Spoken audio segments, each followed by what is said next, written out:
السلام عليكم ورحمة الله وبركاته، أهلا وسهلا بكم. إيه المستجدات في قضية الشاعر المصري عبد الرحمن يوسف المحتجز في لبنان بعد عودته من سوريا؟ الموضوع بدأ ياخد زخم أكبر بكتير جدا، خصوصا بعد ما الإمارات بعتت مذكرة اعتقال وطلبت بتسليم عبد الرحمن يوسف، وقالت إن عبد الرحمن يوسف له قضية ومحكوم عليه في دولة الإمارات بقيادة طبعا الشيخ محمد بن زايد والشيخ محمد بن راشد، وطلبت الإمارات من لبنان أن تسلمه. القاضي اللبناني قال، او النيابه اللبنانيه قالت ان احنا لن نرضخ ولن نخضع لاي ضغوط، احنا هنمارس القانون بشكل او باخر، واحنا ما عندناش اي مشكله مع اي حد، لكن الاجراءات القانونيه هتاخد مجراها.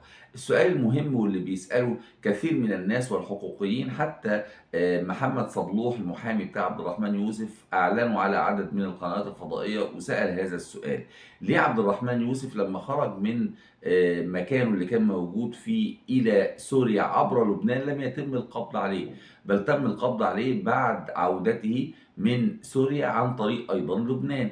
إذا فحصل اتصال أو حصل تواصل في هذا التوقيت بالذات بعد يوم أو يومين من وصوله إلى سوريا، وبعد ما نشر الفيديو اللي بيعتبروه إن كان فيه إساءة لمصر والسعودية والإمارات، وعبد الرحمن يوسف بيعتبره من حرية الرأي والفكر والتعبير اللي دايما بيتشدقوا بيها واللي دايما بيقولوا عليها. عبد الرحمن يوسف خضع امبارح الى التحقيقات، ووقف قدام المحقق وكان معاه المحامي، والمحامي طمأنه، وهو يعني المحامي بيقول ان هو كان ثابت وكان واثق جدا من نفسه، ما كانش عنده اي ازمه ولا عنده اي مشكله، وكان بيتكلم باريحيته المعدوده. عبد الرحمن يوسف يعني شخصيه مصريه متعدده المواهب، وهو شاعر وناشط وثوري وسياسي وكاتب، وله قصائد كبيرة جدا في الهجاء، وكان بيهجو كثير من الدول العربية. عشان كده الدول العربية عندها مشكلة كبيرة مع عبد الرحمن يوسف القرضاوي، لأنه بقلمه وبشعره أضج مضاجعهم وهزهم هزا عنيفا.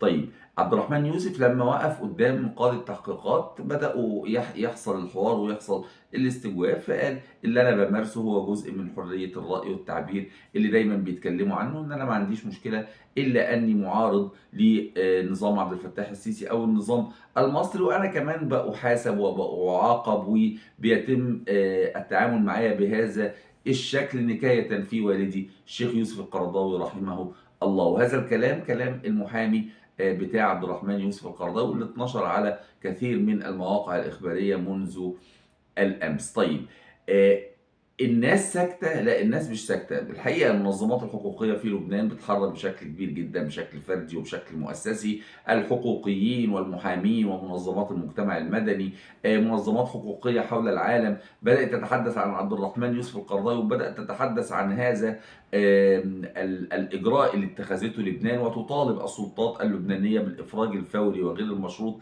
عن الشاعر المصري عبد الرحمن يوسف القرضاوي. كثير من السياسيين المصريين وجهوا رسائل للسلطات اللبنانية بأن تقوم بالإفراج عن عبد الرحمن يوسف القرضاوي دون قيد أو شرط. تم توجيه رسائل عدة إلى رئيس البرلمان ورئيس الجمهورية وبعض النواب وعدد من القضاة والمستشارين في لبنان، حتى يتدخلوا وتحل هذه المشكلة بسلاسة، ويعود عبد الرحمن يوسف القرضاوي من حيث أتى إلى تركيا. وطبعا عبد الرحمن مع الجنسية التركية وكمان مع الجنسية القطرية، وده بيعضد موقفه لأن هو ليس عنده مشكلة مع أي أحد. عبد الرحمن معروف جدا باعتداله وتوسطه وتوازنه حتى في آرائه وأفكاره. طيب، لما نسيب هذا المشهد ونروح فنلاقي مثلا النهارده في عدد كبير جدا من المنظمات الحقوقية، يعني في 24 منظمة حقوقية وأحزاب وعدد كبير جدا من الشخصيات العامة مصرية وغير مصرية أدانوا احتجاز الشاعر عبد الرحمن يوسف القرضاوي، وقالوا إن ده بناء على مذكرة تعاون مع السلطات المصرية اللي هي أصلا عندها خصومة مع عبد الرحمن يوسف القرضاوي وكل من على شاكلته من المعارضين. وطلبت هذه المنظمات الحقوقية بالإفراج الفوري عن عبد الرحمن يوسف القرضاوي، ونشروا هذه العريضة، وقالوا إن ما يحدث مع عبد الرحمن يوسف القرضاوي مثال صارخ على ممارسات القمع العابرة للحدود اللي بتستخدم بشكل منهجي وثابت وهو واضح لإسكات المعارضين والمدافعين عن حقوق الإنسان خارج حدود بلادهم. العريضة تحدثت كمان وقالت إن السلطات المصرية بتحاول تستخدم سطوتها ونفوذها في محاولة تسليم عبد الرحمن يوسف القرضاوي. اللي كتبوا هذه العريضة ووقعوا عليها قالوا إن الاتهامات اللي وجهت لعبد الرحمن القرضاوي تأتي في سياق أحكام قضائية مسيسة صدرت بحقه، من بينها حكم بالسجن 3 سنين مش عارف في إيه، تهمة نشر أخبار كاذبة. والحقيقة أنا تهمة نشر أخبار كاذبة دي تهمة أنا مش عارف أمسكها. يعني أنا لو حد فاهم يا جماعة يعني إيه نشر أخبار كاذبة، يعني هو كتب بوست مثلا، ولا كتب تويتة، ولا قال بيتين شعر، ولا كتب مقال، ولا طلع اتكلم في التلفزيون، ماذا قال؟ يعني عبد الرحمن يوسف وغيره من المعارضين المصريين أو المعارضين العرب في الوطن العربي اللي بيضطهدوا من بلادهم ومن حكامهم لا لشيء إلا لأنهم بيقولوا كلمة يظنون ويعتقدون ويدينون لله عز وجل بها أنها كلمة الحق من وجهة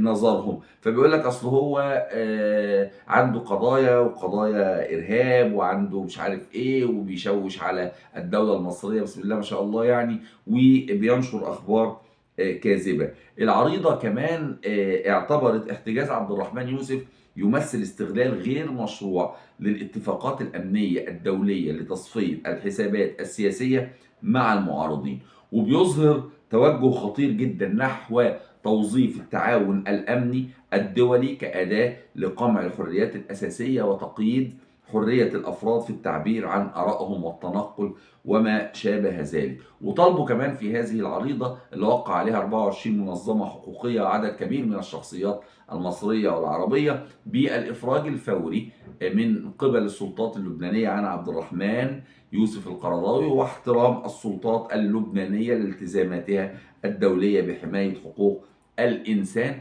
ووقف أي إجراءات تؤدي إلى تسليمه لمصر، لأن أنت عارف تسليمه لمصر يعني يعتبر حكم عليه بالإعدام. وطلبت العريضة المجتمع الدولي والمنظمات الحقوقية للتحرك العاجل والفوري للتصدي لمثل هذه الممارسات، ممارسات القمع ضد المعارضين والمتخطية والمتعدية للحدود، بما في ذلك الضغط على الدول اللي بتستغل تلك الاتفاقات الأمنية لقمع الأصوات المعارضة. طيب، هيتسلم عبد الرحمن يوسف القرضاوي؟ إن شاء الله مش هيتسلم، إن شاء الله هيعود سالما غانما، إن شاء الله السلطات اللبنانية لن تخذلنا، إن شاء الله القضاء اللبناني قضاء حر، إن شاء الله يعني يعود عبد الرحمن يوسف القرضاوي من حيث أتى. وعايز أقول لك ملمح مهم جدا، إن رئيس الانتربول هو شخص مقرب جدا من الإمارات، ويقولون إنه شخص إماراتي كمان وسيء السمعة في التعامل مع مثل هذه الملفات. فالإمارات بتطالب بتسليم عبد الرحمن يوسف القرضاوي، ومصر بتطالب عبد الرحمن يوسف القرضاوي، وممكن نصحى الصبح نلاقي كمان السعودية بتطالب عبد الرحمن يوسف القرضاوي، لكن إن شاء الله مش هيتم ذلك، وسنستيقظ قريبا على خبر الإفراج عن الشاعر المصري الموقوف في لبنان بعد عودته من زيارة دمشق عبد الرحمن يوسف القرضاوي. إلى اللقاء.